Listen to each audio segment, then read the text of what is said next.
अमवा के बगिया में दुई रे समधिया पसवा के लई सारी रात जी। अमवा के बगिया में दुई रे समधिया पसवा के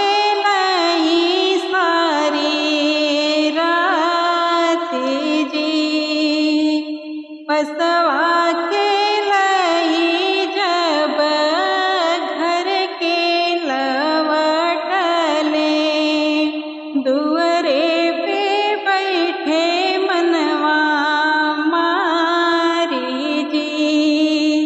पसवा के लई जब घर के लवटले दुअरे पे बैठे मनवा मारी जी।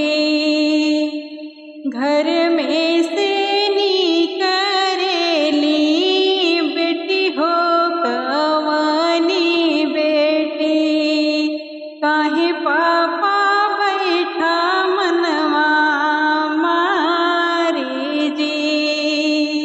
घर में से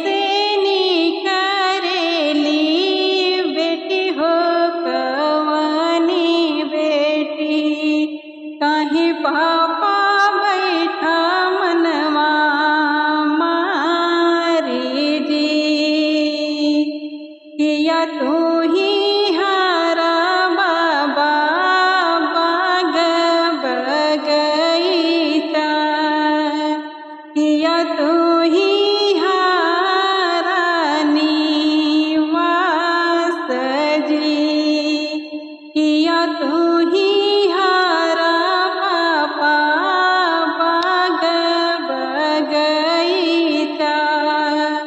किया तू ही हारा निवास जी। नाही हम हारी बेटी बाग बगीचा नाही हम हारी निवास जी। नाही हम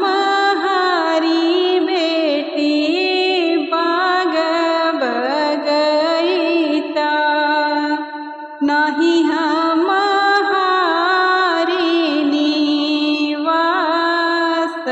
जी। हम तहारी बेटी बेटी हो कवनी बेटी जेहि बिना घरवा उदास जी। हम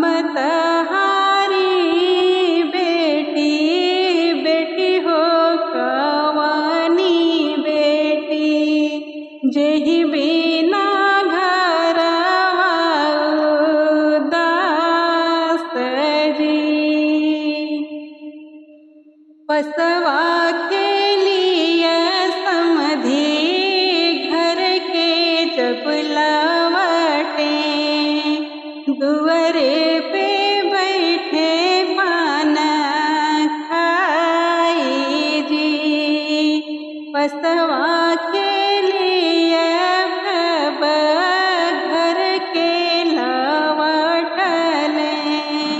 दुअरे पे बैठे पान खाई जी। भीतरे से निकरे हैं दुल्हे कवन बाबू कैसे पापा बैठा पान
हम जीतिला बेटा सुंदरी बहुरिया जेहि से घर गुलजार